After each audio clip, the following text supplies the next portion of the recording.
কি বললা? আই তুমি কি বললা? রতনে রতন চেনে, শিয়ালে চেনে কচু। এ আমি কিছুতেই মেনে নিতে পারবো না। কেন?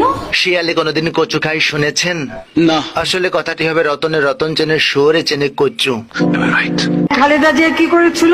জানি না। আপনি বলুন কি করেছিল? মুরগির উপরেও বোমা মেরেছে। এটা কি কোনো কথা? জানি না, তবে এটা হাস্যকর। এই ধরনের আজগবি মার্কা বক্তব্যকে আমরা হাস্যকর বলেই চিনে থাকি। সকলের হাতে মোবাইল ফোন। এই মোবাইল ফোন কে দিয়েছে? কেউ দেয়নি, নিজের টাকা দিয়ে কিনেছি। আওয়ামী লীগ সরকার দিয়েছে। আমি বিশ্বাস করি না। কয়েকদিন পর তো বলবেন ঘরে ঘরে ছেলে মেয়েও আওয়ামী লীগ সরকার দিয়েছে। শেখ হাসিনার কিছু ভাইরাল বক্তব্য নিয়ে সাজানো হয়েছে আমাদের আজকের এপিসোড। সো দেখতে থাকুন এবং এনজয় করুন।